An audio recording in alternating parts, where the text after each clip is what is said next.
All right. Thank you, everybody, for joining us tonight for the fourth episode of XBL Party Podcast, the USA stream. We're a little low tonight, and Bob here is on a crappy laptop, so there won't be any gameplay. Not until next week when I got my new PC built. Then there'll be tons of it. Anything you want. That's right. That's right.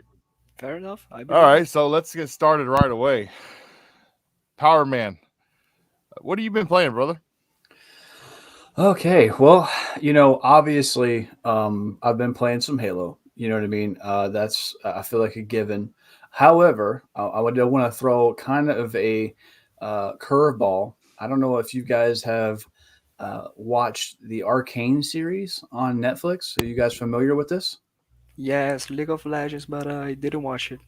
I agree. Okay, so I'm not even um, familiar with it. I'm gonna be 100% candid here, and this is not conjecture. That might be the best piece of animated cinema that I've watched. And I would suggest that everybody, regardless of whether or not you play League of Legends, it is literally animated Game of Thrones. Mm, It is within the first 2 minutes, you are either going to be enamored by it or you'll know that it's not for you. It centers around two sisters, you know, and it's a really great story. So it got kind of sucked me into playing a little bit more League. I played some League, I played some Halo, and I've actually been doing Assassin's Creed Odyssey with the enhancements, going back and checking that out. So, nice, nice. By the way, you mentioned that it is like Game of Thrones. Is it going to end like Game of Thrones did? well, I genuinely hope not, but I'm seeing across YouTube that there are like, I mean, you can just if you look it up on YouTube, there's just so many spoiler-free reviews of people who do not like the game, do not know the game, but just solely from the content, um, are enamored by it. So, if you're Mhm. bored and you got something you got nothing else to do, check it out, man. The first three episodes are just incredible. So. Fair enough. Fair enough. I trust you.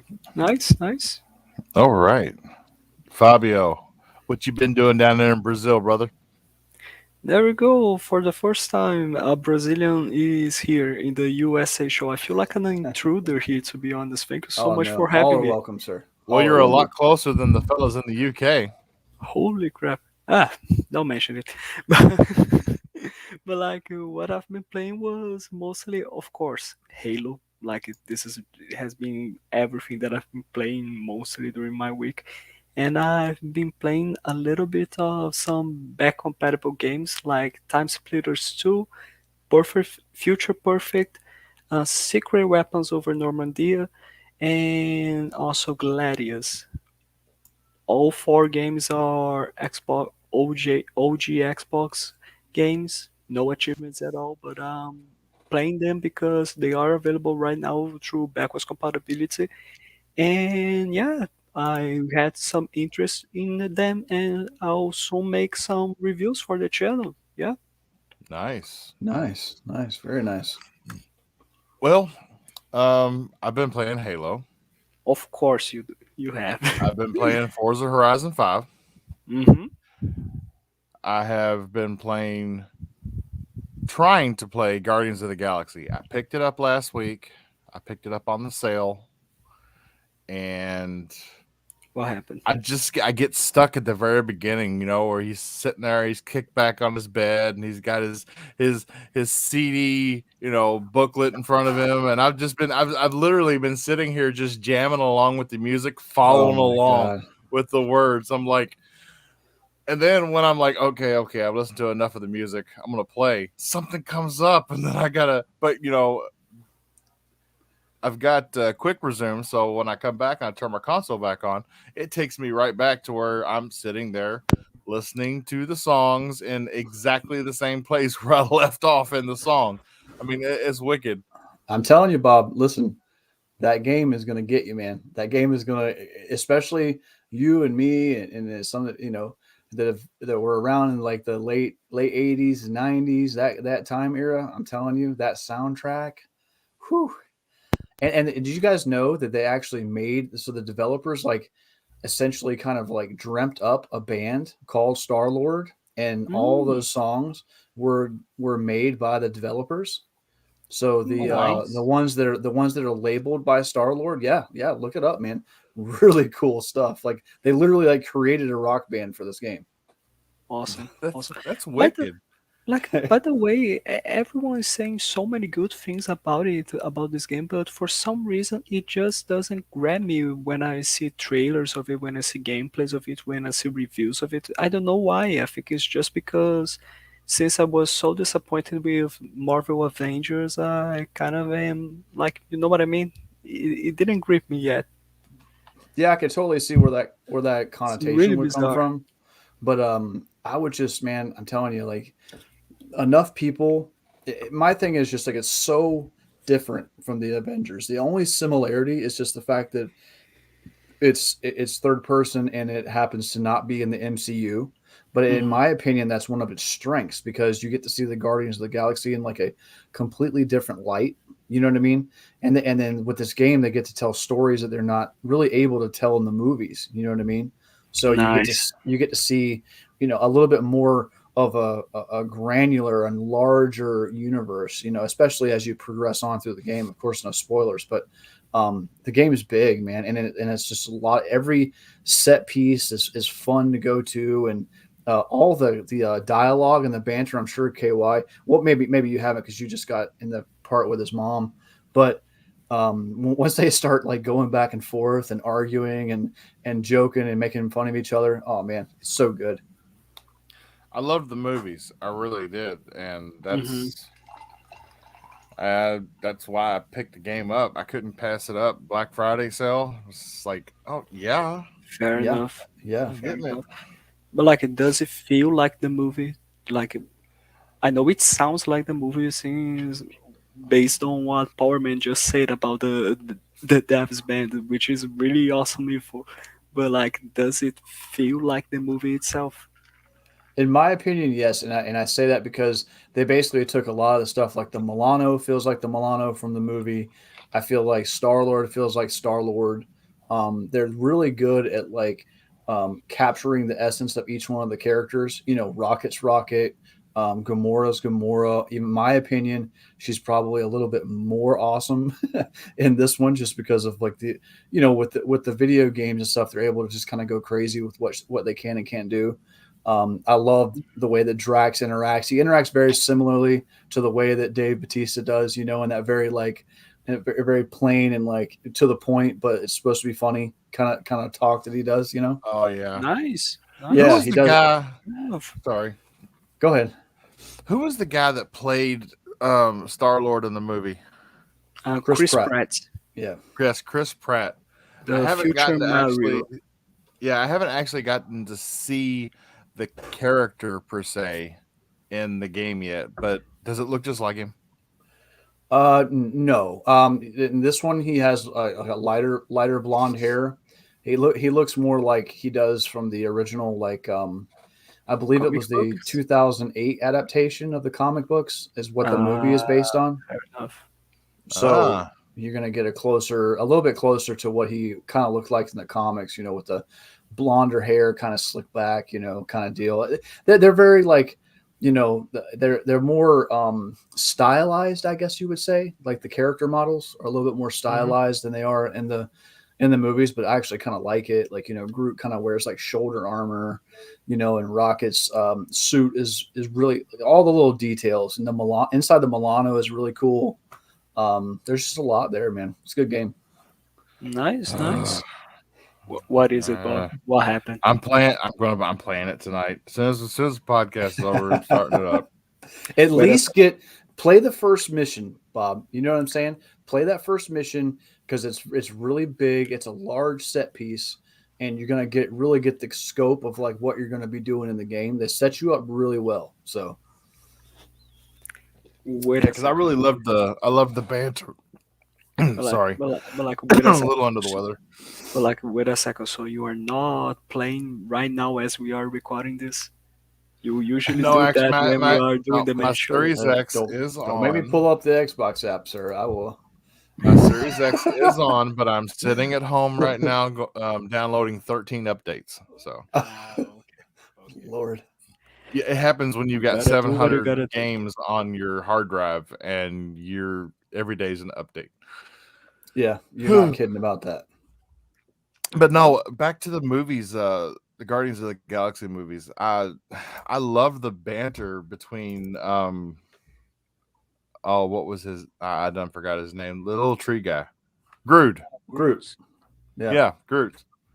The banter between him and the raccoon and yeah, Star. It's I can't wait. All of that is there, and it's even better. Matter of fact, that they actually Square Enix, or Crystal Dynamics rather, said that um, it would almost kind of behoove you to kind of stand around and kind of let them interact with each other, because as you kind of wander around the ship or you come up to people or to one of the guardians or whatever, you're going to get different dialogue in a lot of different scenarios, and a lot of them like kind of like show you and talk about like, you know, Gamora and where, because basically the story kicks off like right after that they kind of became the Guardians. It's very early on in their relationship. So there's a real rocky, like, we still don't know each other, but we're cool with each other and we're trying to be a team, you know, and there's that. And Star-Lord's Yeah. trying to be a leader. So he's trying to like take the forefront, but of course Rocket is always giving him crap. You know what I mean? So it's just all that stuff kind of it dials into what I would pick as like a really good, you know, 20-hour freaking Guardians of the Galaxy movie, you know? Yeah, I'm thinking about stopping the podcast right now and playing. Okay, All right, that's guys. Well, it, guys. that's That's it. it, Y'all have a guys. good night. Good week. There we go. Good week. Good solid week. Thank you. There we go. That's the episode. We did a All good right, job. all right. First topic. We had to do the math. We're 5 days from Halo Infinite campaign. Yes. Wow. Yes. I'm just been so just I've been like really surprised with the sheer amount of advertising that 343 and Microsoft has put out there. I mean, I'm watching football games and there's 2 or 3 Halo commercials in the middle of, and during one commercial break, all these different little stories and tidbits dropping on YouTube. It's crazy. I mean, I can't remember the last time I saw their marketing team this involved in a game's launch, and it's really, really good to see. And it's just got me hyped up. I don't care if there's co-op or not because I want to play it by myself. I want to absorb everything without any distractions at my own pace. I'm good with it. When co-op comes around, yeah, I'll play co-op through it several times.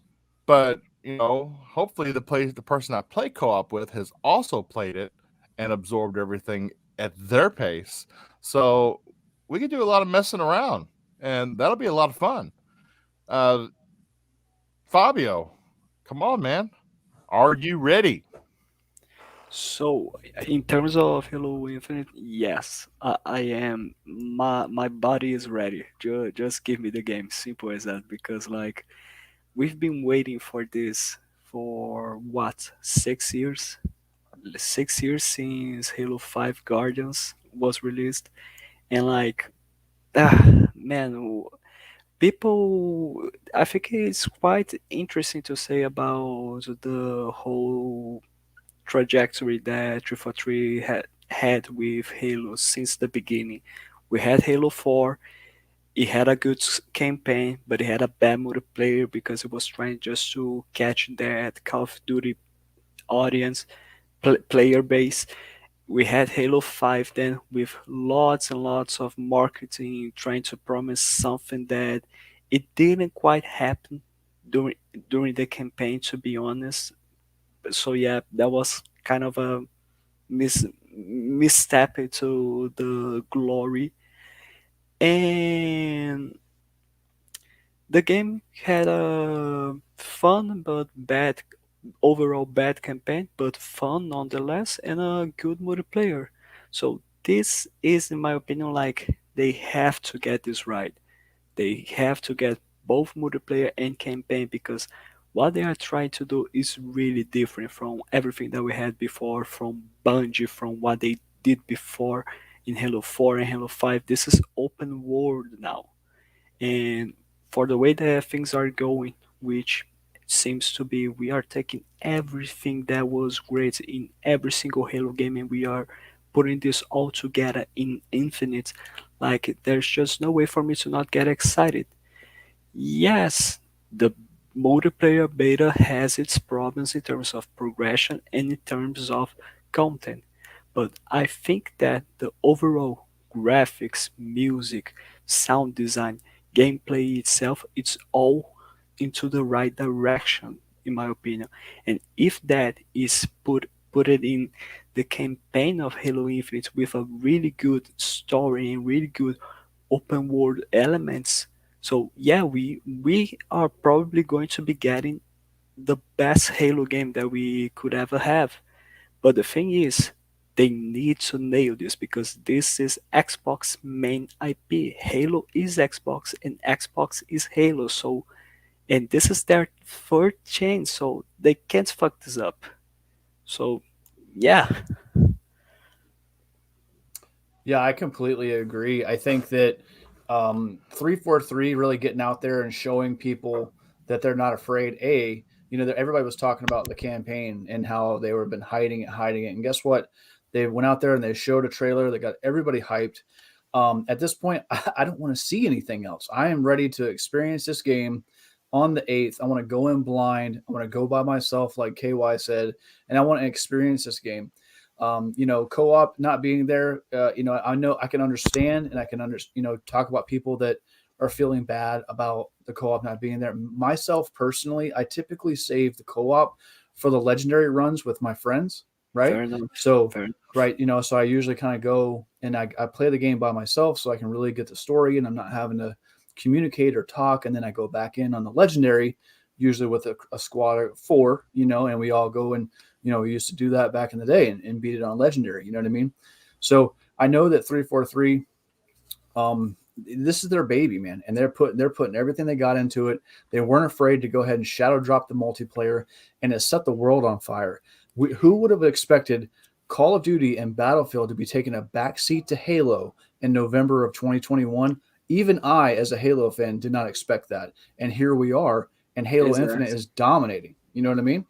But like one thing that I would like to point out is that this is not just 343's baby. This is Xbox baby. Oh, So yeah, like yeah. they need to make this right. They need to nail this because sadly every 343 release that we had so far had some sort of issues. Like some really big issues Right. during the first day. But I think that for what they've been showing and how honest they have been in most part with Halo Infinite, they are going to nail this. I really hope so, to be I, honest. I agree. I mean, when you think about Halo 4, right? Halo 4, they kind of missed the mark.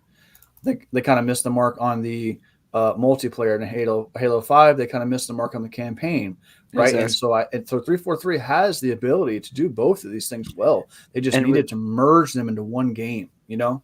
and with Master Chief Collection, they just ended up screwing up at the release the multiplayer features, but they've managed to fix that, and it's one of the best games out there for you to play. Right. Absolutely. Yep, this is true. And thank you for reiterating that, Power Man, because Halo 4, if it wasn't for the story in Halo 4, we would not be where we are now because Halo 4 really, really set that storyline for the issues with Cortana. If we had jumped from Yes. Yeah. 3 to 5 and now we'd be lost. Yeah, And we'd be lost. No idea what was going on, but you you're know? right. The multiplayer, it's almost like they didn't change it at all from 3, and without the improvements, it was stale. Yeah. But I did enjoy the story of 4. It was very intuitive. It was very informational, and it added a lot to the pathway that Master Chief has been on. and Yeah. five was multiplayer, and forget about the campaign, especially if you expect to play as Yes, Master Chief. Yeah. exactly. Yeah. That was that was a really That big was a bummer. big misstep, like Spartan Locke he's not Arbiter. In my opinion, I was okay with sharing the campaign with Arbiter because he has his own dynamic story to tell.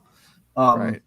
but I don't know. It just felt kind of Like added Arbiter on. was a big part of that story, so it Yeah, almost felt it made sense. natural to see Yeah. the like other side of the here's the thing, the big problem I think is not necessarily just Spartan Lock, but it's the whole Osiris team thing, because if we ignore Buck, that we already know since Halo ODST, everyone from the Osiris team has no charisma at all. Like, they are just the same characters, exactly the same, with no personalities, with nothing that you could say, oh yeah, this is really nice from this character to say, so we can, like, oh yeah, this reminds me of Arbiter, or this reminds me of Master Chief, or Sergeant Johnson, or something like that, whoever it is. Like, everyone from the Bungie trilogy and from the Halo 4 campaign is way more charismatic than any member of the Osiris team, to be honest. So to me, that was the biggest issue. yeah, Agreed. definitely. So, what do we think about the rewards for the progression through the multiplayer right now in Infinite? Yeah. How can I, like, Oof. We it's go. because Just trying here's to the jump thing. right in. Yeah, it's because here's the thing. Okay, should we stop the show right now? Like, I think that this is a good way to end it. So We somebody get- cut the power. Quick, call the cable company. exactly. I think I hear The a Braz- storm outside. the Brazilian connection is timing out. Goodbye, guys. Okay. No, but Oh like, man. well, here's what I think. Go ahead, Fabio. Go ahead. Go No, ahead. no, go on, poor man, please. It's your Okay. show, man. Okay, Okay. I'll take it Oh over. man. I'll take it over top Go both of ahead. Go y'all. ahead. Good lord. So, uh, so I don't really. Okay, I don't have that big of an issue because there are 100 levels to get, and yes, some of these things are just different colors and different visors and different attachments to put on your armor, and some of them are actually different armor sets. What I don't like is that if I go and I buy 1,000 credits because I want that red, black, and gray armor, camouflaged armor, which I have, with that armor set on, with that paint job, it will not let me add any of the attachments that I unlock through the progression. And I'm like, seriously? That when you buy those armor sets that are already made up with the camo or with the color paint or whatever it is, you can't make any changes to them. And that really pisses me off Yeah. because I would really like to have the shotgun shells across my chest or the medic thing on my arm. I would, that would be cool, but I can't put it on there unless I completely change to the default armor that I earned. And I thought visuals, as far as whether they're earned or paid for, because they are just cosmetic, should be interchangeable. But Hmm. apparently they're not.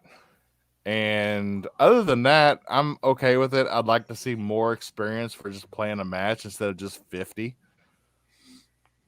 But, you know, I mean, it is a live service game, so we know that there's going to be constant updates and constant tweaking and boosts and nerfs and everything else. So, okay, I'm done. Who wants it? No, like, but I do agree that that's a really big factor, that this is a live service game.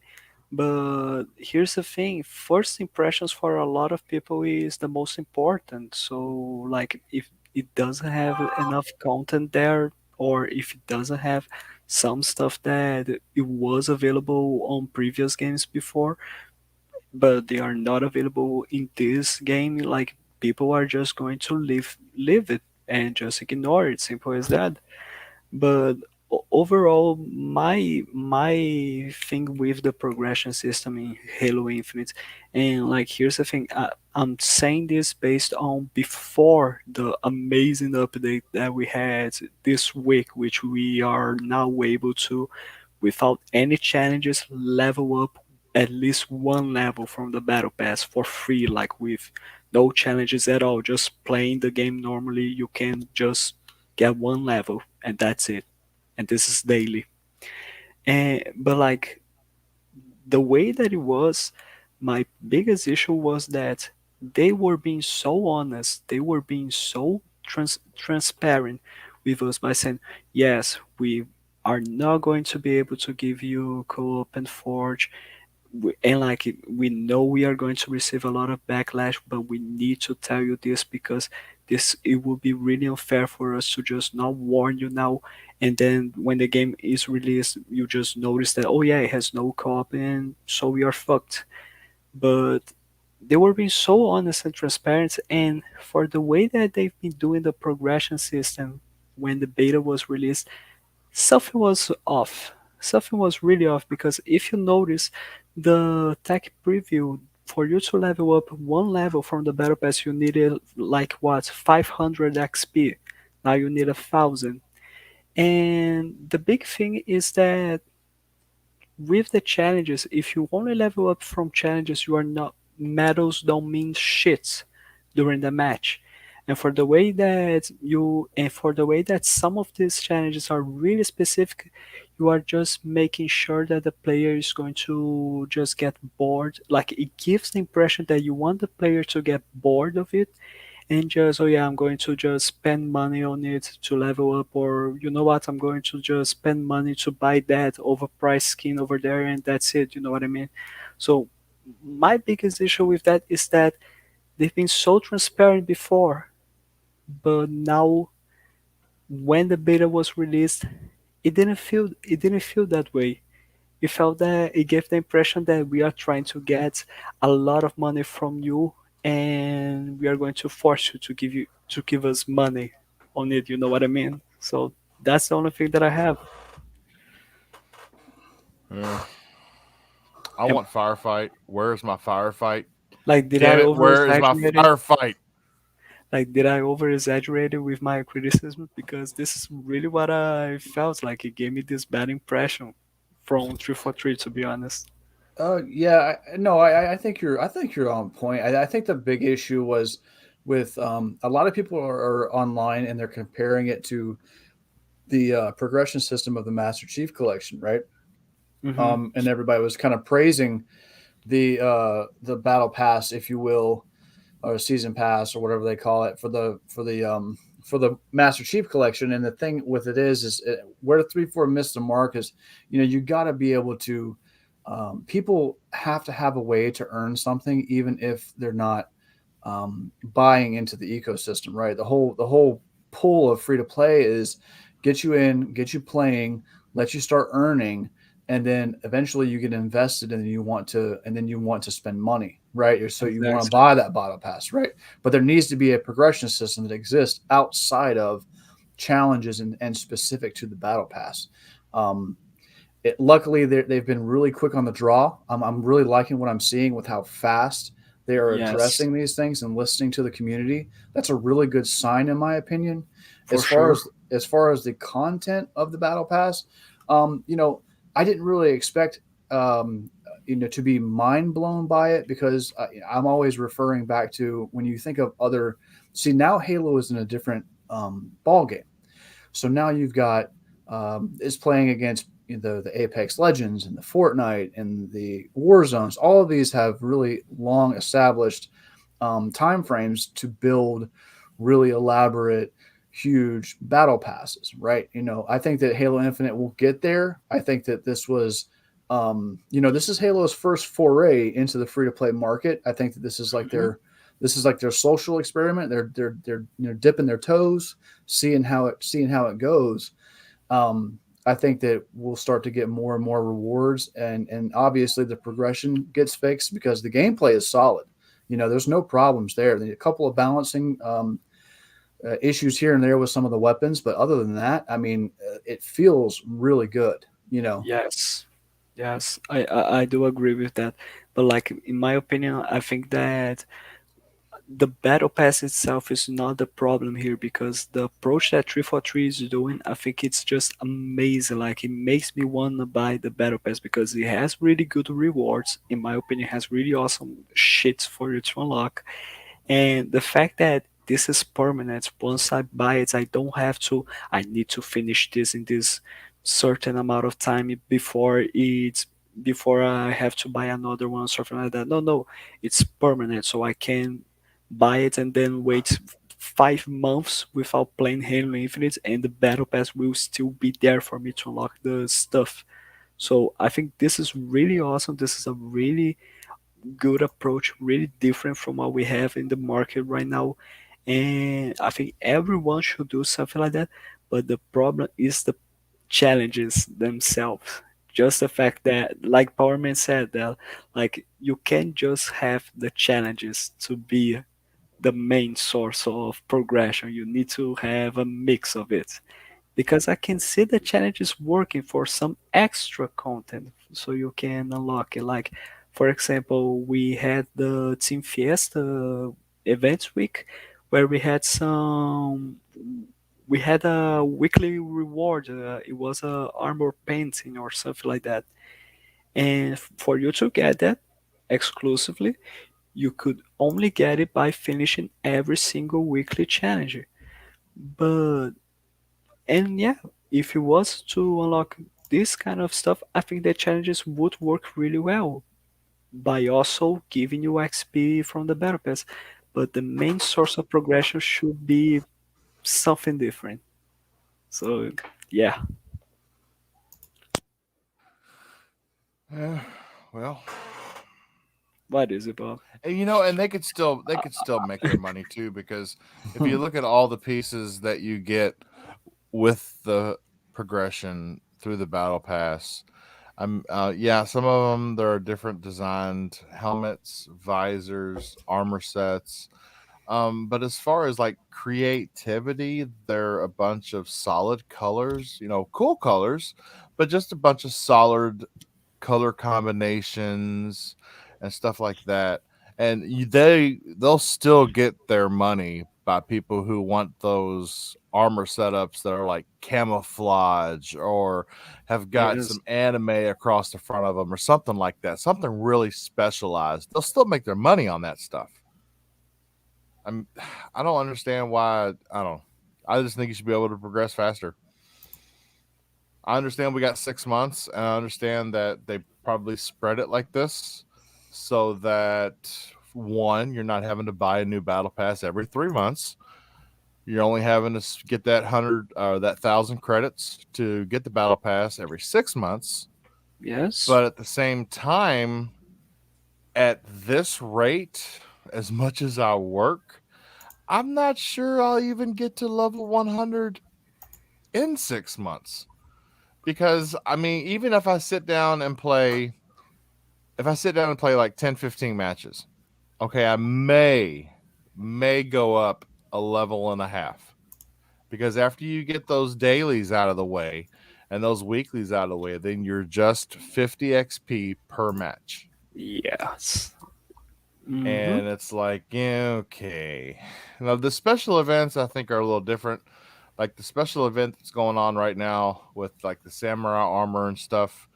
It seems to me like I think the dailies are replaying over and over, because I noticed how if I went into like a regular Slayer or big team battle or something like that, it it did only give me 50 XP.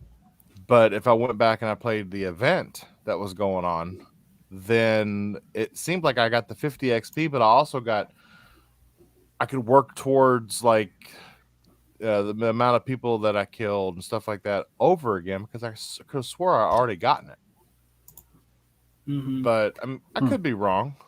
I could have gotten it in big team battle and then switched to the event and got it again and thought it was something special. No, no, But like the Team Fiesta events had its own challenges, which not only helped you to progress through the event rewards, but also through the battle pass itself. I was able to like get 300 XP with each event challenge that I completed, and they were quite easy to do it, to be honest. All right. So we are fresh out of one of the busiest shopping weekends of the year. And the numbers are in, and the Xbox Series S, that's right, the budget console crushed Black Friday. There's an estimated sales total right now on the Series S since release, which has been just shortly over 1 year. That Series S is sitting at 8 million consoles. It's massive. I even went into Walmart to do some shopping the other day, and they had Series S's coming out of their ears. And that was the only console in there. They didn't even have Switches. They didn't have PlayStation 5s. They didn't have Series X's, but they had a steady flow of Series S's. And I understand that it takes twice the silicone of a Series S. Like it basically a Series X. If they don't make a Series X and they make a Series S instead, it's basically a 2 to 1 as far as Right. the Right. one of the chips. So I guess because I mean this generation I think the Xbox One and the PlayStation 4 generation was really about resolution among all others. But I think Yes, this generation now is really starting to put frame rate above everything else, and performance should be quality. Quality will come. Performance, you have to have that foundation first, and the Series S has the performance in spades at 1080p, 1440p. We've not even seen, and it is RDNA 2, so we've not seen the machine learning advantages yet. I don't know of very many titles that have delved into the RDNA 2 ray tracing on the series consoles yet, but Watch Dogs Legion, I believe. Watch Dogs Legions, Metro Exodus, and mm, there are others, but I don't remember right now. see, this is Essentially, why I put together this beautiful panel because they know all the crap that I just can't bring to mind at the moment. Yeah, yeah, like we were just saying that we don't remember all of them. We just mentioned what 2 games, and that's it. That's enough to satisfy that's Bob. There we go. exactly Yep. the main issue with the Series S, man. Is like people are really misunderstanding. You hear all this stuff online, and the real facts are that the Series S does what the Series X does, just at 1080p. You know what I mean? Yes, It what the Series X does at 1080p. Not in like every single instance, but in most instances, you're getting what you get just at a lower resolution. Um, Microsoft super smart. I mean, this thing is the Trojan horse of the holidays. This console is going to be accessible, and parents and grandparents and older teenagers and people that are going out there looking for a console. Listen, if they can't find stuff on the shelves, they still want a box for their kid to open. You know what I mean? They still want Mhm. to have access to Game Pass. They still want something under that TV whenever December 25th happens. And it's already been reported on that PS5 is actually going to be lowering the amount that they're going to be pushing out. And um, they've already, and it's a lot of news has been talking about with the Series X. A lot of those chipsets were allocated to upgrading the old XCloud infrastructure. So that's probably why you're seeing less of those, even though they're still out there, but you're seeing way less. The Series S is selling because it is available. You know what I mean? It is out there and people are accessible, and they're saying, you know what? I'm taking a shot on this thing. I've heard good things about Game Pass. and that equates to more people in the Microsoft ecosystem. You know. Yeah, here, that's what I was about to say, because people are not just, I don't think people are just buying the Series S because, oh yeah, it's the only thing available, so yeah, I guess I'll buy it.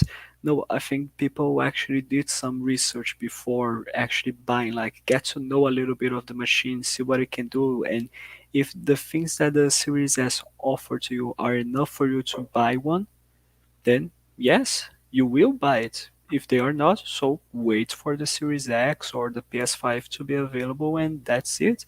I am a proud owner of a Series S. This is my next gen console of choice. Same.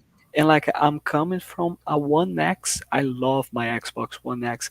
But the Series S, man, that's a really good console. Holy shit. And I'll be honest with you. So the Series S, you want to knock 1080p, or you want to knock 1440p. Yeah, I'm talking to you fanboys out there. You want to knock those resolutions?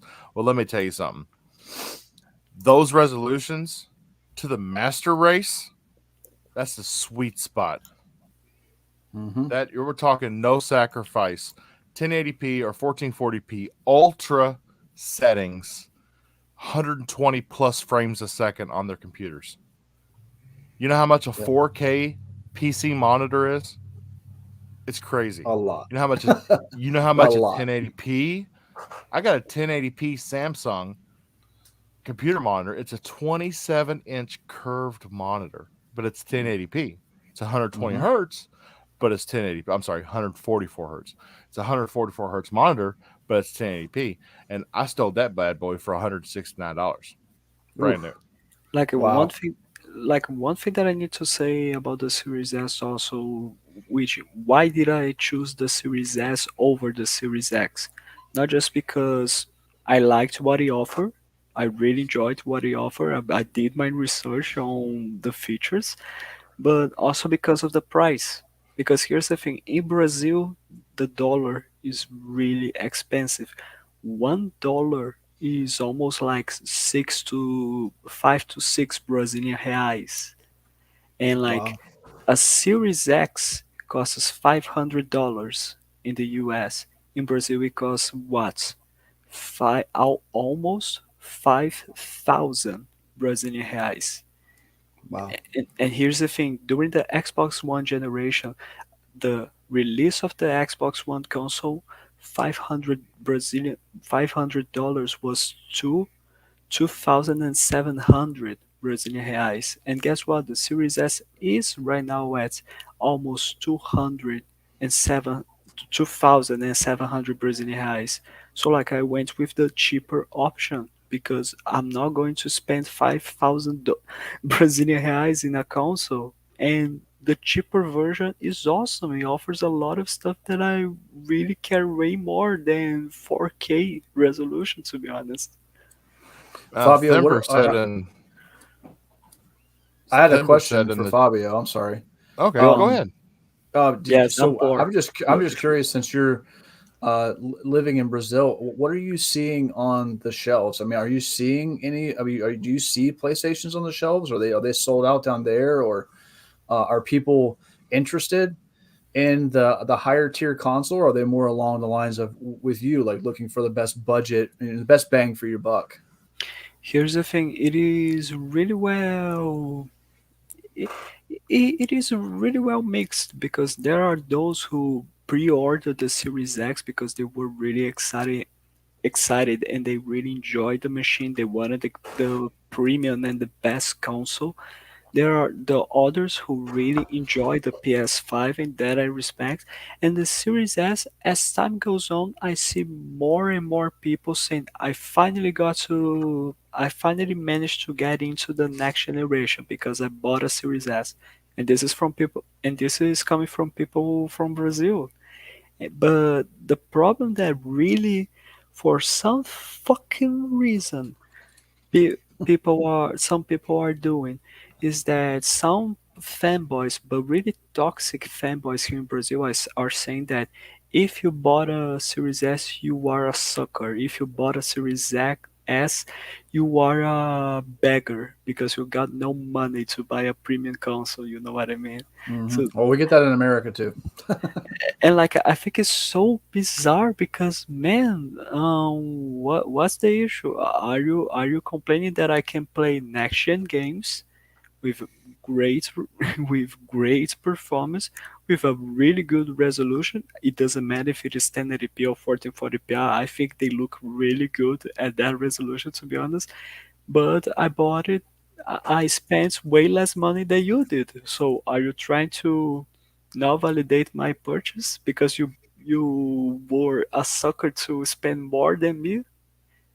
Yeah, I don't understand that whole logic. I mean, when you look at the paper, you look at the Series S on paper, you're talking about a very slightly underclocked CPU. I believe it's at 3.6 gigahertz versus the 3.8 or 9 of the Series X.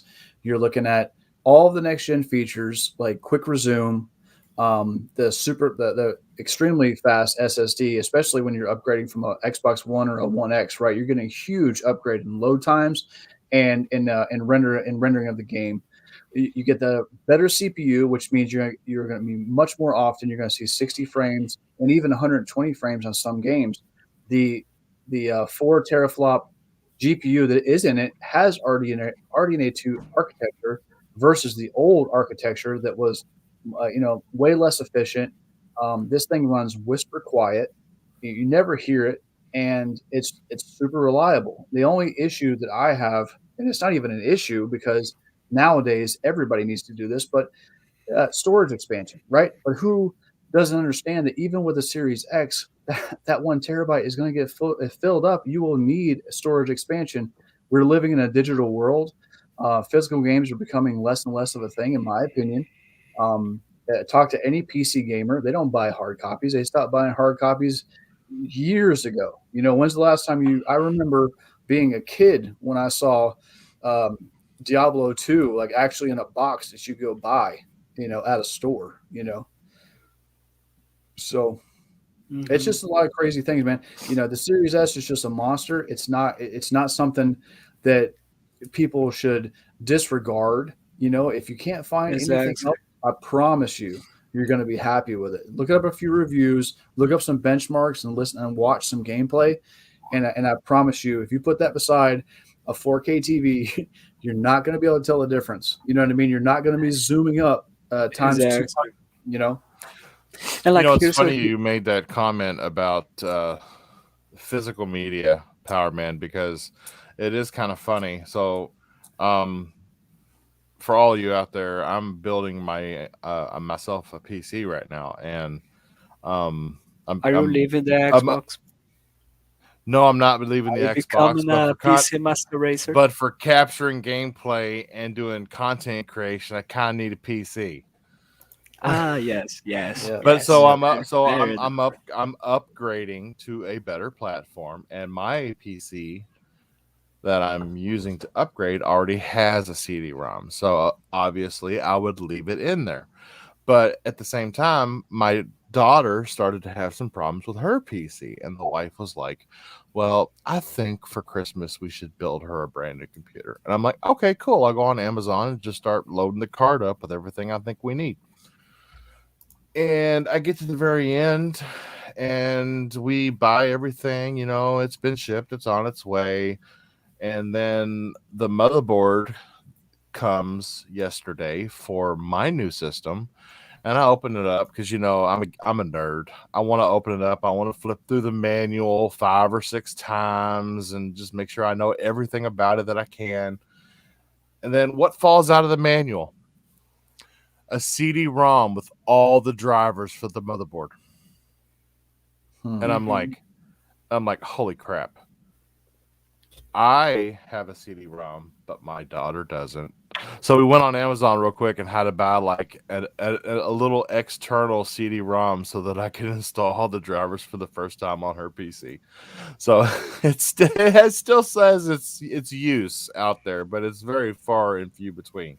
And Fair on enough. that note, I would like to add that I believe that is the only downfall to the Series S, because Xbox has done a very, very good job at backwards compatibility. Well, there's a lot of people. I'm one of those. Out in the garage in a cabinet, I have like 300 Xbox 360 games, and half of them are backwards compatible. And if I don't have a disk drive, guess what? I'm buying it again on the store. Yes, yes, but like here's the thing. Here's what I thought about that when I was deciding whether I was going to buy a Series S or a Series X. So here's what I did because I do have some backward compatible games in physical media.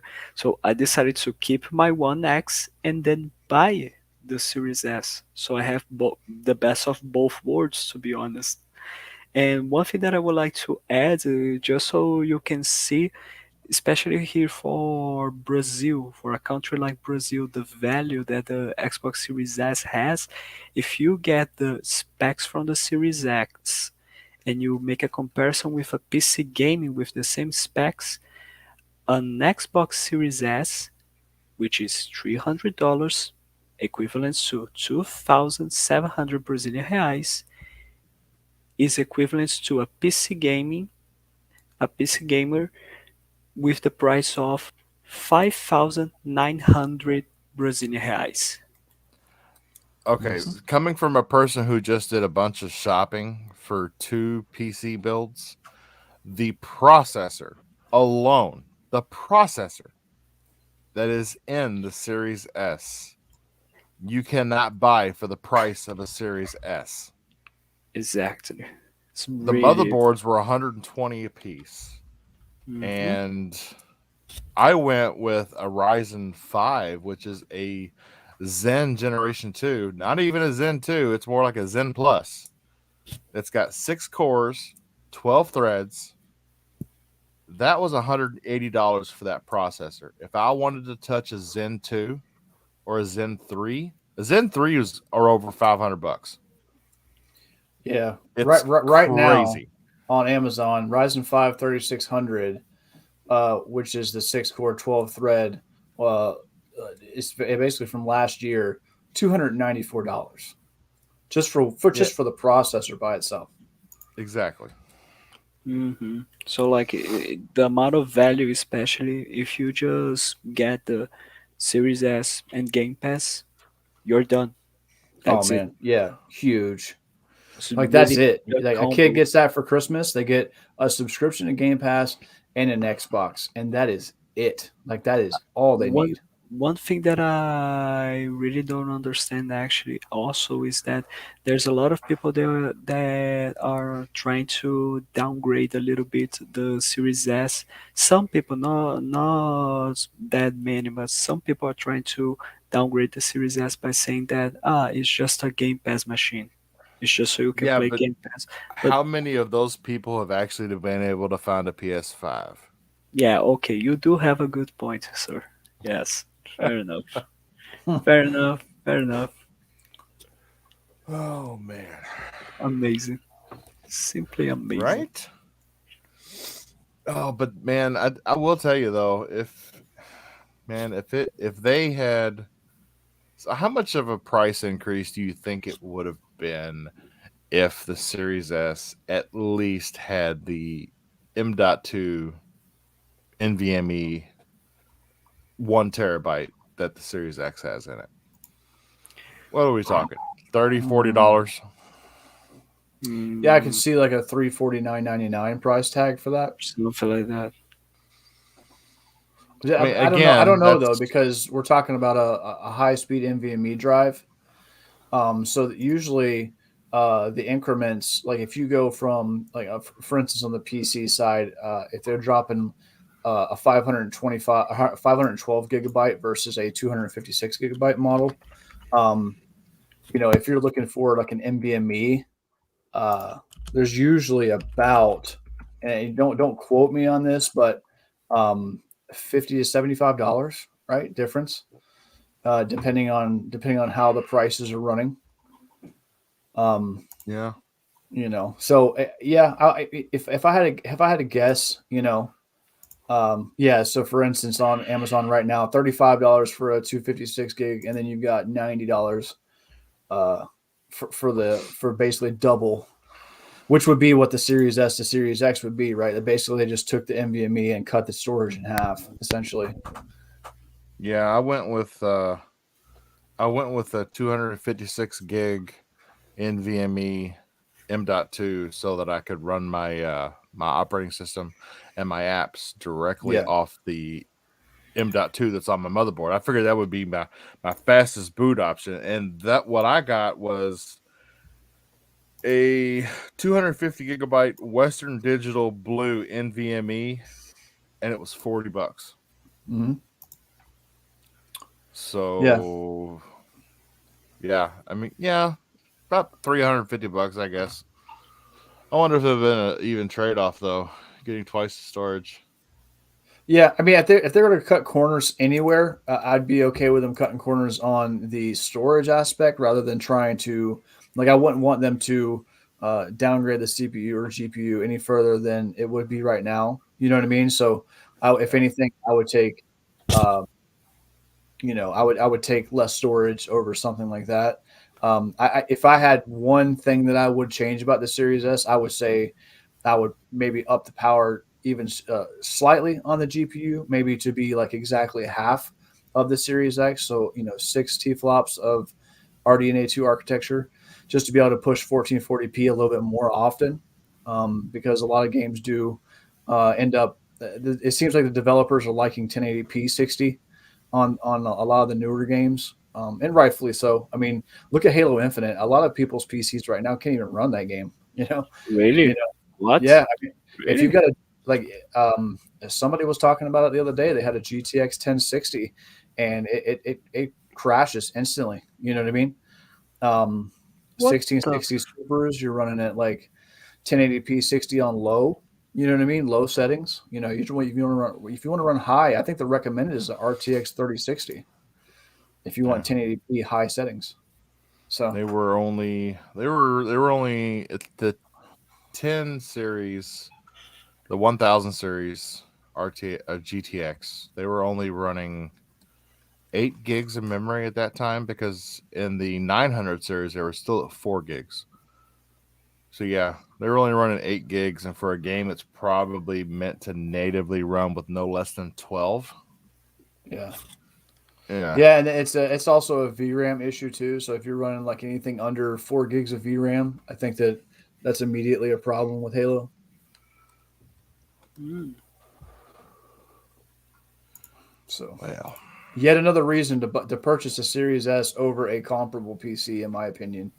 Now, a PC will always hold the crown for being the high end and For having the sure. ability to have options, right? Like, you can go in there and you can mess with your settings if you have a decent PC, and you can get a good experience out of it, you know. But if you're looking for just simplicity and you just want to load up a game and play it with next gen features, and you're not too concerned about it being quote unquote native 4K, because let's be real, they use dynamic resolution scaling on all of these games, so you're not getting native 4K all the time in a lot of these games. They're really good at making your eyes think that you are. You know what I mean? So, in a lot of ways, the Series S isn't as much of a compromise as one would think. You know what I mean? yeah, Not to this is true. downplay the Series X, because the Series X is a beast. For Um, sure. and I do think that if you want the absolute top line experience, I would say build a PC, or obviously wait for a Series X. But if you just want to get in there and play games at 60 frames versus being stuck at 30, which the One X is still stuck at with a lot of games, then the Series S is for you. If you see one on the shelves, it's worth giving it a shot. I Well, think that's because the Jaguar PC, this Jaguar Yeah, yeah, CPU yeah, suck. they're terrible. like here's the thing I would like that I think is quite funny is because we always like to discuss how awesome this next gen has been since the release of these brand new consoles and all the features. Oh yeah, because I can play my games at 60 FPS up to 120 FPS with HDR and this and that and all that kind of crap. And then you talk this to a PC gamer and he's just gonna say, yeah, so what, man? I've been doing that for ages because that's the truth. That's Yeah, true. Like, yeah, if you have a good PC, you don't have to buy any consoles at all. Like, just stick with the machine you already have, and that's it. yeah. That's what that's the thing is everybody acts like Microsoft and Xbox that is a dig at them to play a game on PC. Believe me, Phil Spencer and Xbox would not make it an option if they didn't want you to do it. Listen, if you want to pick up your phone, I got a S21 Ultra. If you want to pick up your phone and play XCloud, Phil Spencer's okay with that. You know what I mean? Yeah, If that's how you want to exactly. access the Xbox ecosystem, he's okay with that It's because they because understand that it's not just about a box anymore. You know? exactly. It's because it's all about active users. Sorry for interrupting. Yeah, no, it's engagement. You're absolutely right. It's how many people are engaging the platform, how many people are online playing games right now, and how many people are subscribing to Xbox Game Pass. Game Pass is the end game. Exactly. Exactly. So, And did so if everybody you put in their vote today? well, if you don't like the Series S, fuck you. That's it. That's all I'm gonna say. Damn, How Somebody to? No, quote just that. kidding. Okay. Just kidding. Just damn. kidding. Just Fabio kidding. standing up hard for that little white brick. Should I say fudge you? Yeah, there you go. I Yeah. gotta tell you, man, you said fuck earlier, and I was like, oh my god, I think Fabio just cursed. It must be the Yeah. USA show We, vibe. Must we Can be. just I got we just got wait a sec. demonetized. Wait a second. We've been recording for a long time, Bob. I can't believe you didn't notice that I curse a lot. No, no. Thought you was a pretty straight fella. Are you Captain America? Language? Yeah. Simple as Oh yeah, that. totally. But anyway, I did Yeah. make my vote today for round one of the Game Awards Player's Choice. I did. Oh yeah. And if you There was no were to force on that. if you were to bring that up, No, you no, would I'm not. I'm not. I'm just kidding. I'm just kidding. I'm not gonna do that. what the hell? But So what? anyway, That's a good discussion right there. What's everybody's game of the year? You know, I feels like that's a good little question to talk about right now. yeah. Here's the Right thing. now, Personal game of the year. You know what I mean? Like doesn't have to be they, anything specific. they actually have a real-time updated list of what's leading right now in the Player's Choice if you go onto their website. Okay. It should be the Game Awards Player's Choice vote. And I do believe Halo Infinite is in first place. Really? Ah, so Yes. Halo Infinite is an option, even though it's not gonna be released by the time being for to be participating for the main events.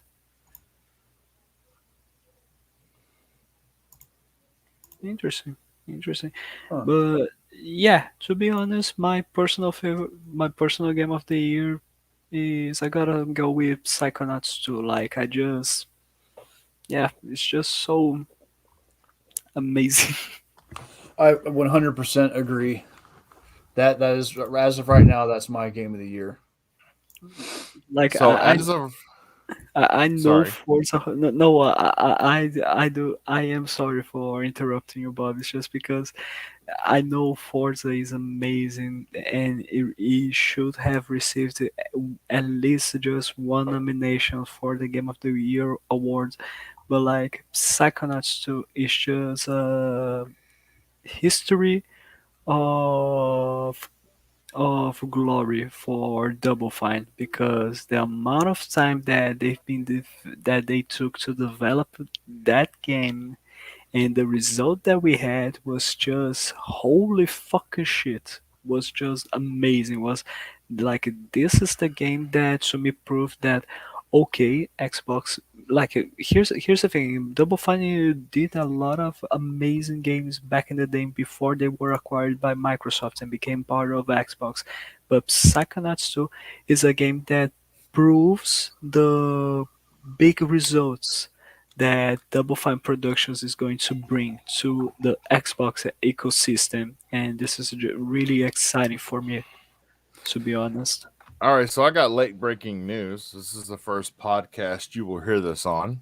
Right now, Who died?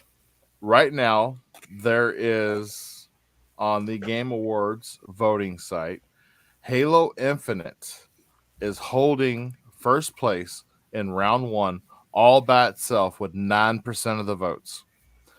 The closest one to Halo Infinite with 9% of the votes is a two-way tie for second at 7%. And that two-way tie is between Forza Horizon 5 and Resident Evil Village.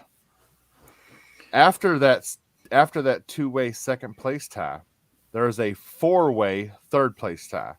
That four-way tie is Psychonauts 2 at 6%, It Takes Two at 6%, Metroid Dread at 6%, and Marvel's Guardians of the Galaxy at 6%. Yeah. Wait a second. No Deathloop or Ratchet and Clank or something like that. Ratchet is at Deathloop. 5%. Yeah. Ah, Yeah. okay. Deathloop's That- at 4%, and Returnal's at 4%. Okay. Fair enough. Interesting. I tell you, for Xbox not having any games, they sure got a lot in this list. You know what I mean? Right? That's strange. I don't And know what's one of going them on is here. and one of them is even a PlayStation exclusive. How fun is that? Oh yeah. I don't know. I still want to play I still want to play the new Ratchet and Clank. I liked Ratchet and Clank. Oh I yeah, did. don't get me wrong. I can't say I'm not saying that Deathloop or Returnal or even Ratchet and Clank are bad games because I don't own a PS5. And guess what? If I don't own it, I didn't play it. And if I didn't play it, I can't say shit about it. That's a lesson for the fanboys out there. Yep.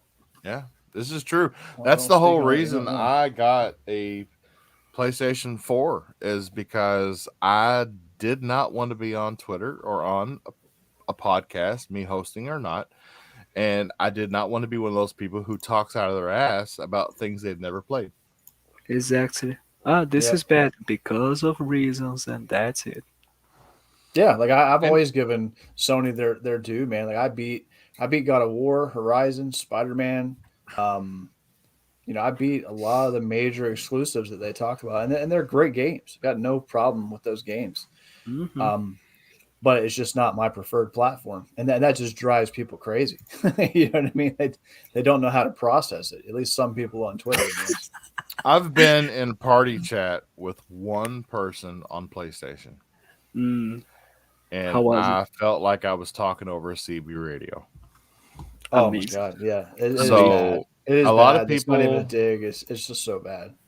So, like when people were saying that Xbox was going to get Discord, I was one of the few that said, but Xbox doesn't need Discord. Sony needs Discord because of Discord's audio clarity. And look what happened. Hmm. Sony is in deep with Discord. I just love how it is. They like to react like someone is having a different opinion, what to say in response, and the first thing that they brag about is Xbox sucks, and that's it. Yeah. No Like, reasons. Like it cannot compute. I cannot compute. Someone is trying to have a. Someone is showing me a different opinion, and guess what? Different opinions is what makes us human beings. Congratulations. Somebody on Twitter said the other day they were like mocking Xbox fans, saying, "Well, it's just a walking simulator," like like what we all said about Death Stranding. And I own Death Stranding. I have Death Stranding installed on my PS4 right now, and it is an amazing story. I love Harold Ramis. He's a great actor. He does a good job in that game. As a matter of fact, everybody does a good job in that game, and the story is amazing. But it's the gameplay you got to go through to get to those story points. It's like, oh my god, I feel like Yeah. UPS. Yeah. I'm catching that story on YouTube, and I'm not even afraid to admit that. Oh yeah, but here's the I'm thing. not. Here's the thing.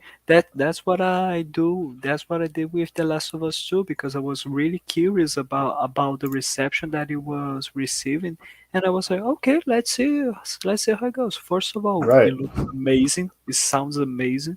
Gameplay wise, I cannot say anything because I didn't play. I just watched on YouTube, but I watched the whole story and I didn't like it because the first game has a really good story, and the Yeah. second one it doesn't. Not to me. Yeah.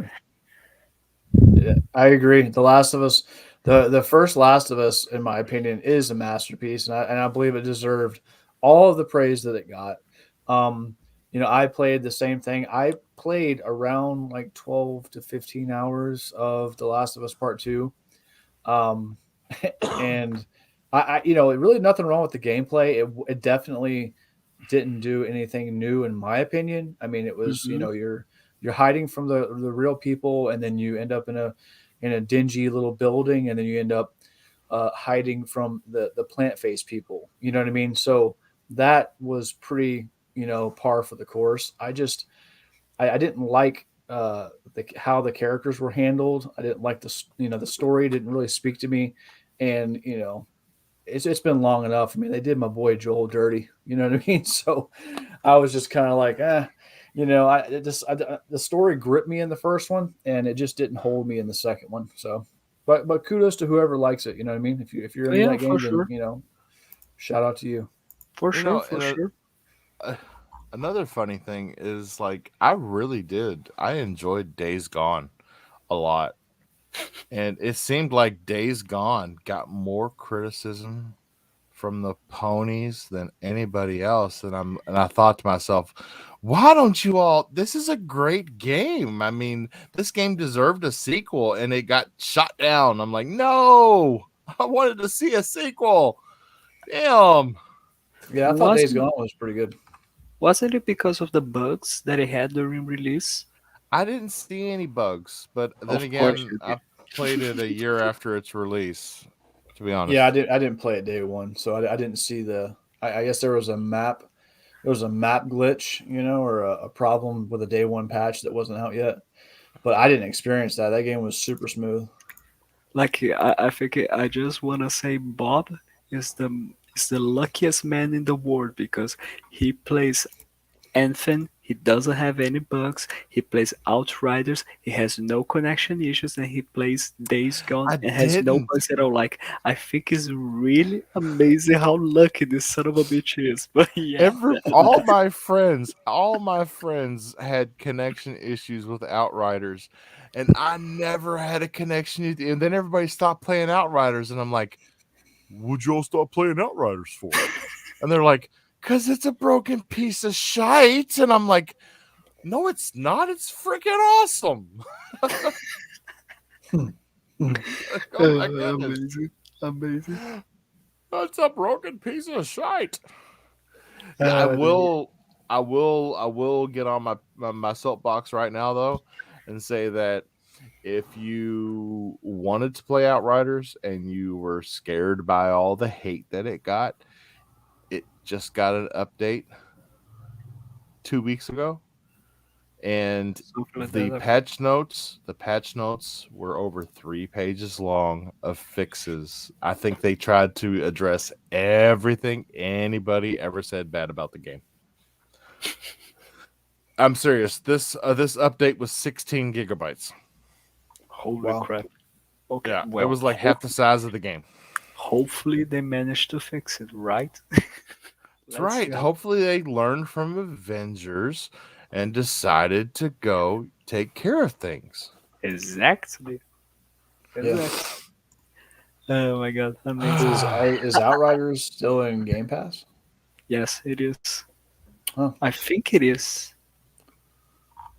Not Yeah, Interesting. sure. they added like what was the expeditions. They added two more expeditions, and God, there was just so many bug fixes. It was like you could just scroll on, and you're like, "Damn, is this ever going to end?" And you look over, and your little cursor on the side of the screen is really small, and you're like, "Wow, that's a really large page."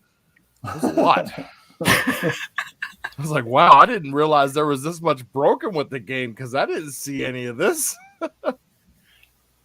Oh my god. I mean, well, I just want to point out that I think I do have a curse because every podcast that I ended up participating as co-host or as a guest ends up going off topic. I think you guys just want to just No, like this to is do this when I mean. we are totally on topic right now, brother. I think Totally, it's just amazing.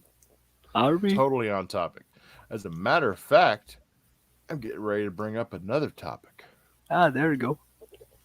So today, Quake 1 added Horde mode. What? What? Quake 1, Wait. the Quake that is on Game Pass That was added remastered. Horde mode. Really? What? Yes. When did? Why The up didn't I see anything about it? it was on Twitter. Horde mode was What? added today. Yes. Okay, I'm looking at it right now. Give me 2 seconds. And We're talking about the Quake in there in Game Pass right now. Quake 1, yes, has a Horde mode now. Oh, I'm downloading that. Holy fucking shit! What?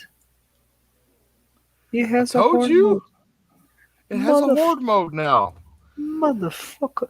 I mean, yes, it makes me happy, but I'm not extremely happy because what I really want is a Horde mode in Doom Eternal.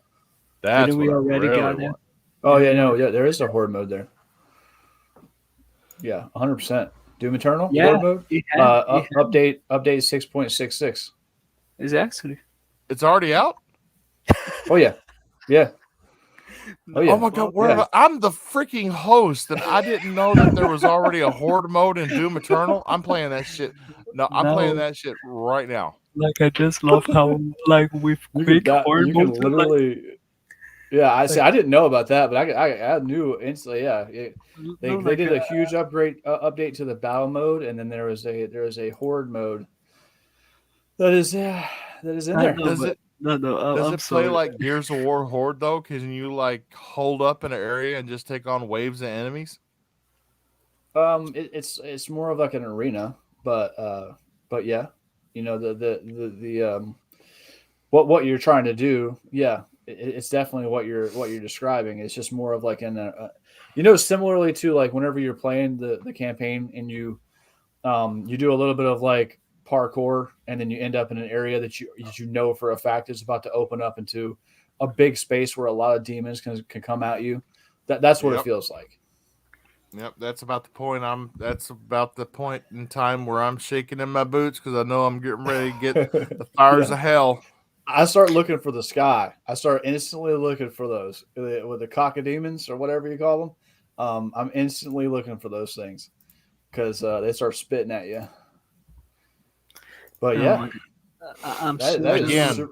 You know what that makes me think? And I didn't mean to interrupt you, Bob, but like if they're upgrading, okay, so there may be false hope, but I like to speculate. Could this mean we could see a Quake game at the Video Game Awards? I'm just throwing it out there. Oh, I'm just throwing it out there, man. That could be. You do. I don't know. They don't normally do these things without reason, you know. I don't know how many people out there have actually suffered through all of Quake 4, but Quake 4 was as open-ended as fuck. Yeah. Like Quake 2 is the GOAT, but Quake 4, yeah.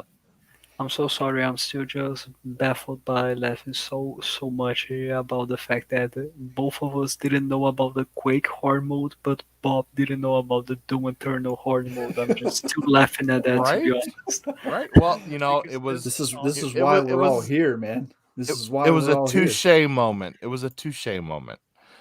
Oh, y'all didn't know about this, and then you all got me back with an even bigger game that I didn't know about.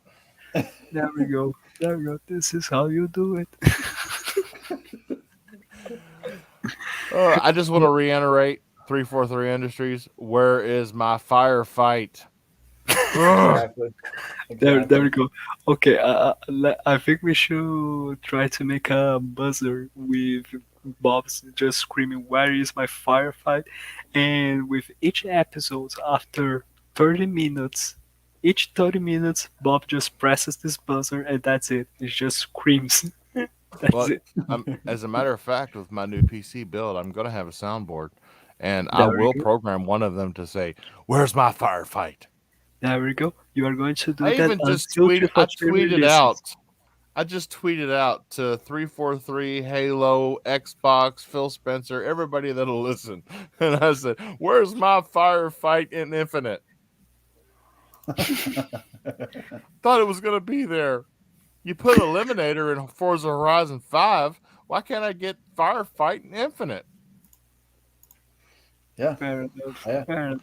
But at the same time, like these are things they can drop with like major releases. You know what I mean? Firefight can drop right beside um, a new season, or however they end up doing it. You know what I mean? Yeah, but I don't really want to. Oh, well, you do have a point there because all Firefight is all about cooperation, and we know what the release of Halo is missing. It's cooperation. Right, So, right, right. yeah, makes sense. Maybe And in it could six be like a months, really when cool. cooperation comes to campaign, it'll come to Firefight, maybe, Yeah, sort of. and Maybe. I do feel, a lot of people were saying, and I know I'm in a weird camp about this kind of stuff, but I do think that Halo in the universe and like how it is would make an excellent battle royale. I'm not saying that it wouldn't. I was just saying that it doesn't need one to be a good game. You know what I mean? It's not How to required to have one. disrespect and dislike that. Well, yeah. Well, it's been a couple. It's already been a few weeks, and the game is still pretty relevant. You know what I mean? It's player's choice top pick right now. Imagine if it wins it. Oh man, next Thursday is going to be very interesting, boys. It's going Well, to be so really the great. Player's Choice Award will actually be given at the awards, right? I believe so. That's what they did last year. I'm pretty Oh, sure. dude, Yeah, I could. That would be awesome. It was like, you know what? We didn't make the cut, but we still stole the show. And yeah, yeah. and guess what? We are already dropping Halo 7. No, just kidding. Halo 7. I want to Halo, see Avowed, man. I want to see Avowed, and I'd like to see a Fable trailer. Halo Me 7 personally. and the brand new Xbox Series Z. I don't know how to. Series X squared. Okay. Last topic to talk about. So during the video reveal footage for Starfield, Tom Howard said, you know how in Fallout they have that moment during the game when you first leave the vault and you're just blown away by, you can literally go anywhere you see, and Fallout the 3. world is so expansive. About Starfield, oh, Tom said, we got two of those in this game. So I can only What? imagine that the two of them that he's talking about is one, when you come out on Earth and you see how big the world is on Earth, and then you go to space and you see how big space is, Right. Well, which I thought this is was the first really, time they're going to be leaving a planet. You know. yeah, I was very excited when I saw that, because even like, I mean, you look at all the games, you look at No Man's Sky, you look at Destiny, you look at all these games, we're already in space. They don't even mention Earth. And this is the first game where you're actually leaving Earth for the endlessness of space. That is, I mean, I'm going to get to fly by the freaking moon. Really? That's awesome. It's like, bye, Mom. I'm going to Mars. Peace out. I mean, I'm psyched. I'm so pumped.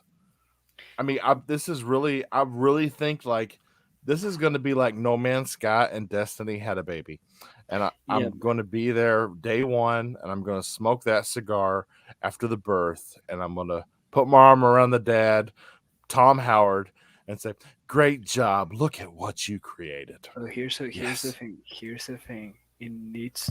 Hopefully, it is going to be much better than both of those games at release, because Destiny and No Man's Sky had a really bad release. To be honest. Yeah, I think the only thing that we have to, as long as it comes out and it's not broken, I think that Like, Starfield might be one of the most like hyped and innovative games that's going to be out there. In my I don't. opinion, I think I next don't. year Starfield's going to dominate 2022. Like, Don't you I mean don't. Stanfield? You mean Stanfield, Stan, right? Like, Stanfield. I don't know. I don't know. He I don't accidentally know. typed Stanfield in the chat. Jesus Christ. Jesus fucking Christ. I don't know why. I feel like Bethesda has what mm, 76 reasons to not fuck this up, like a certain game that I just mentioned right now. Hey, I tell you what though, a lot of people are saying that Fallout 76 right now is actually a really good game.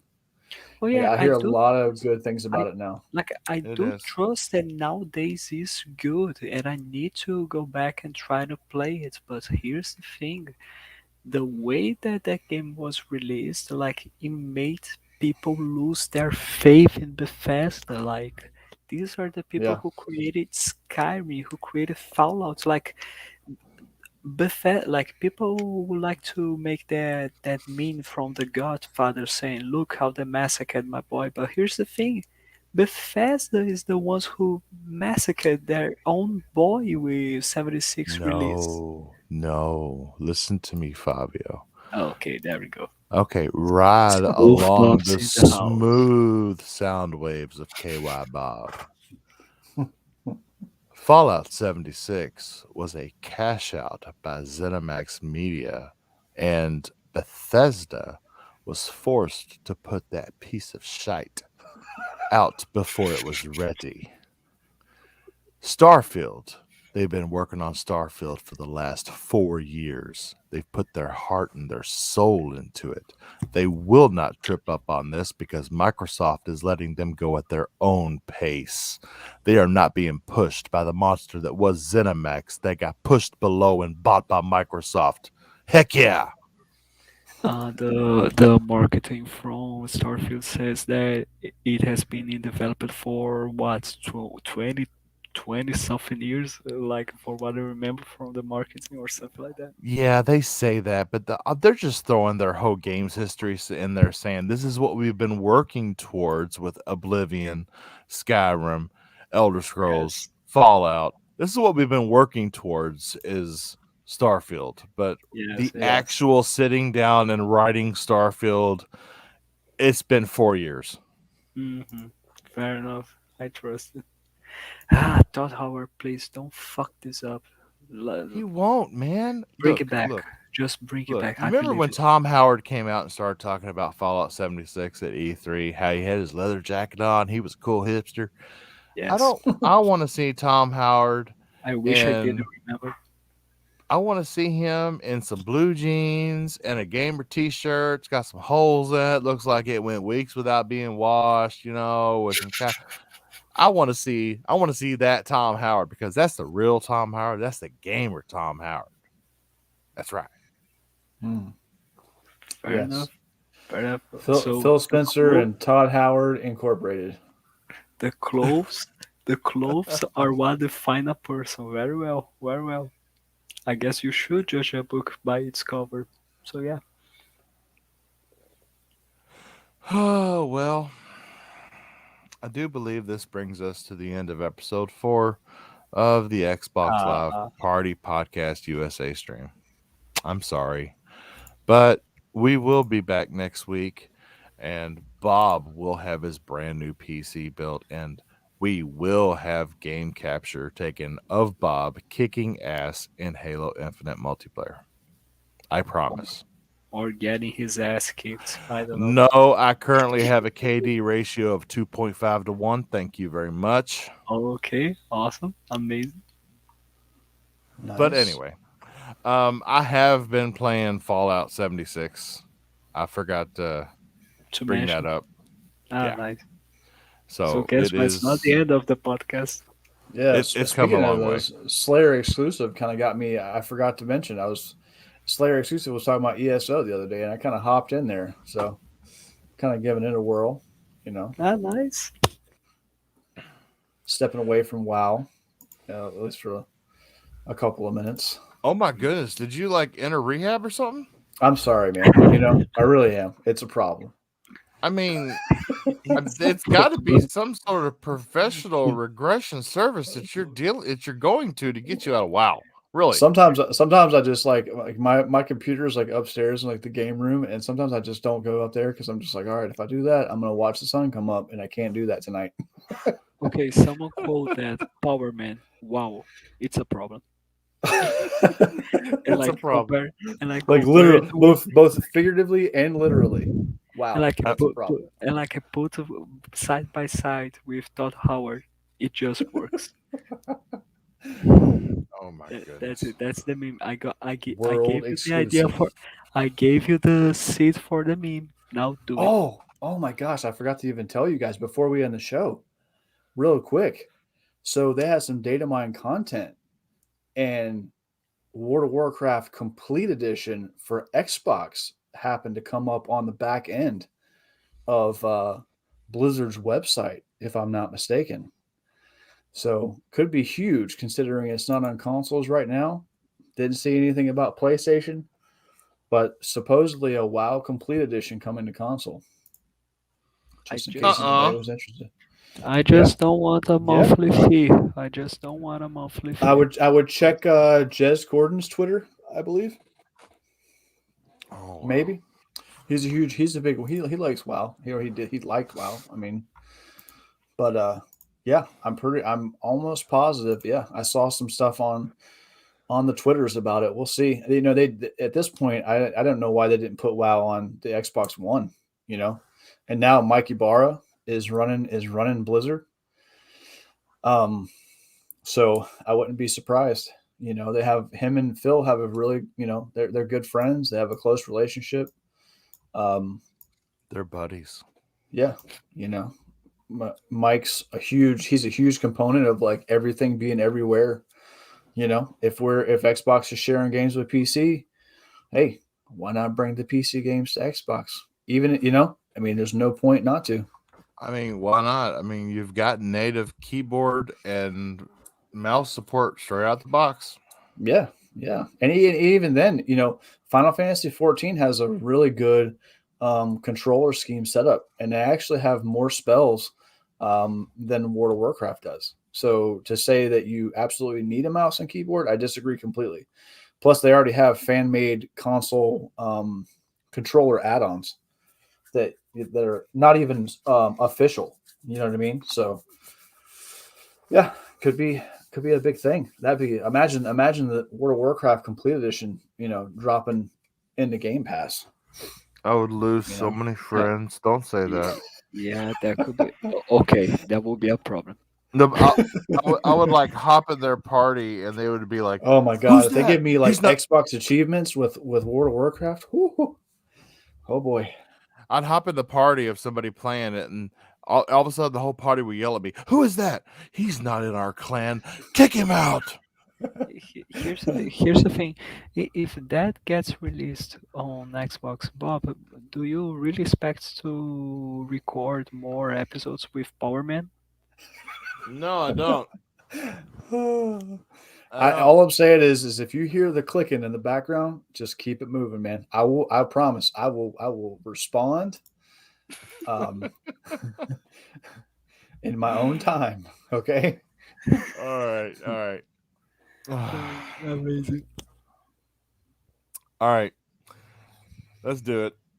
Yep. Power Man, tell everybody where they can find you. Oh, guys, my name is Power Man. You can find me on Twitter at PowerMan4K, or you can catch me here on Thursdays here with KY and all of our other panel. It's been good talking to you guys, man. Have a good night. And Fabio, where can people find you? Well, you can find me on Twitter, FBOAmorin97. Simple as that. I am also the co-host and co-founder of the XBL Party Podcast, so you can catch me every Saturday, or most of them, because some Saturdays I did miss, sadly. And you can also catch me on Xbox as BofanLizard8. You can see my gaming tag on my Twitter. Simple as that. Thank you so much for having me here. It was really a huge pleasure. I watch this USA show every week when it happens, and it's really great. Thank you so much for having me. He comes for the soft tones of Bob. Don't let him fool you. Maybe. And this is K.Y.Bob, your host of the USA stream of the Xbox Live Party Podcast. You can find me at K.Y.Bob on Xbox, on PlayStation, on Steam, and you can find me every Thursday here as your host as the USA stream, and every other Saturday with the mothership at 3 p.m. on YouTube, the original Xbox Live Party Podcast YouTube channel. And if you don't mind, give us a like, share, subscribe. We're trying to grow. We're putting ourselves out there. We're All you great almost people. We are only missing 7 subscribers to our 500 subscribers milestone. If we get 500 subscribers, Ash is going to play Final Fantasy VII, only making compliments towards the game, and maybe, that's not guaranteed, but maybe he will be cosplaying Tifa. So yeah. Everybody subscribe, Oh, please. please, somebody do it. Somebody Ash subscribe. literally God's hates sake. Final Again. Fantasy. Do it. Again, the cosplay is not guaranteed, but the playthrough and the compliments towards the game are. So yeah, there we go. Oh, Ash hates turn-based gaming. That'll be so great. Yes, let's do this. All right.